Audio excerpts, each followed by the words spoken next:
Кніга роду, раздзел 37. І пражываў Якуб у зямлі Ханаан, па якой вандраваў бацька яго. Вось радавод Якуба. Язэп, калі меў 17 гадоў, яшчэ юнаком пасіў статак разам з братамі сваімі. І быў ён разам з сынамі Більгі і Зільпы, жонак бацькі свайго. І паведамляў ён бацьку благія чуткі пра іх. А Ізраэль любіў Язэпа болей за ўсіх сыноў сваіх, таму што нарадзіўся ён у яго старасці і справіў яму доўгую кашулю. І браты яго, бачачы, што бацька любіць яго болей за ўсіх сыноў, зненавідзелі яго і не маглі з ім спакойна гаварыць. І здарылася таксама, што ён расказаў братам сваім убачаны сон, і было гэта прычынай яшчэ большай ненавісці да яго. Ён казаў ім: «Паслухайце сон мой, што я бачыў. Снілася мне, што мы вязалі снапы на полі, і быццам бы сноп мой падняўся і стаў, а вашыя снапы акружылі мой сноп і пакланіліся яму. І сказалі яму браты: «Няўжо ты будзеш нашым царом? І няўжо будзеш валадарыць над намі, і будзем у тваёй уладзе?» І яшчэ горш яго зненавідзелі з прычыны яго сноў і слоў. А потым убачыў ён яшчэ іншы сон і, распавядаючы яго, так сказаў братам сваім: «Снілася мне, быццам сонца і месяц, і 11 зорак кланяліся мне». А калі гэта расказаў свайму бацьку і братам, бацька яго пасварыўся на яго і сказаў: «Што можа значыць гэты сон, які ты бачыў?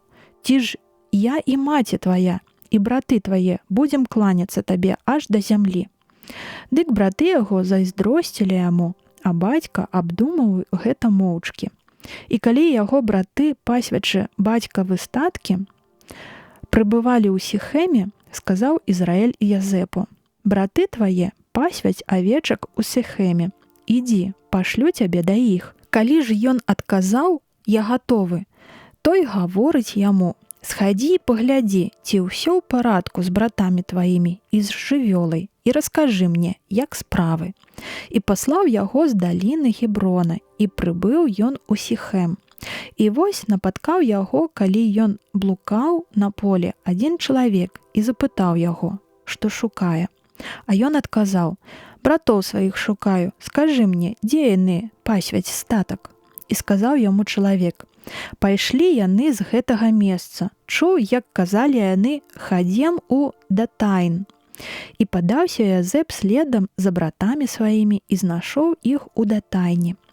Калі яны ў яго убачылі яшчэ здалёку, перш чым падышоў ён да іх, надумаліся яго забіць. І гаварылі адзін аднаму: «Вось сненнік ідзе. Хадзем заб'ём яго і ўкінем у адну са студняў. І скажам, што дзікі звер яго з'еў. І тады пабачым, ці дапамогуць яму сны яго». Чуючы гэта, Рубен стараўся вызваліць яго з рук іх і сказаў: «Не будзем забіваць яго, не пралівайце крыві, але ўкіньце яго ў гэтую студню, якая ёсць на пустыні, і рукі свае захаваеце нявіннымі». Гэтак казаў, хочучы вырваць яго з рук іх і вярнуць бацьку яго. І калі прыйшоў Язэп да братоў сваіх, зараз жа знялі з яго доўгую кашулю і ўкінулі яго ў студню, якая была без вады.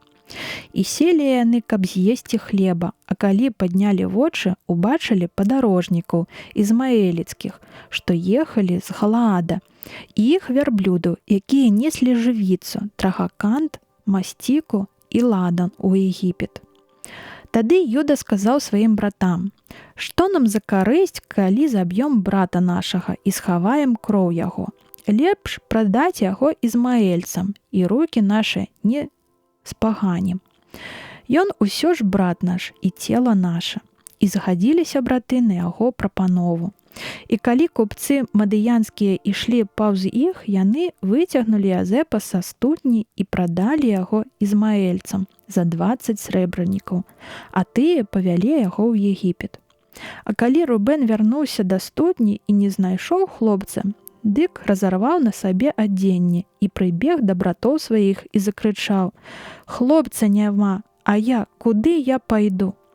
І ўзялі яны тады адзенне яго і памачылі ў кроў казла, якога забілі, і паслалі да бацькі, каб прынеслі і сказалі: «Вось што мы знайшлі, паглядзі, ці гэта доўгая кашуля сына твайго, ці не?» І калі пазнаў бацька яе, залямантаваў: «Гэта ж кашуля сына майго, драпежнік з'еў яго, дзікі звер разарваў Язэпа». І разадраў ён адзенне і надзеў зрэбніцу і аплакаў сына свайго доўгі час. І калі сабраліся ўсе дзеці яго, каб суцішыць боль бацькі, не хацеў ён слухаць суцяшэнняў і казаў: «Са смуткам пайду за сынам маім у апраметную», і плакаў па ім бацька яго. А мадыянцы прадалі Язэпа ў Егіпце Патыфару, урадоўцу фараона, начальніку варты.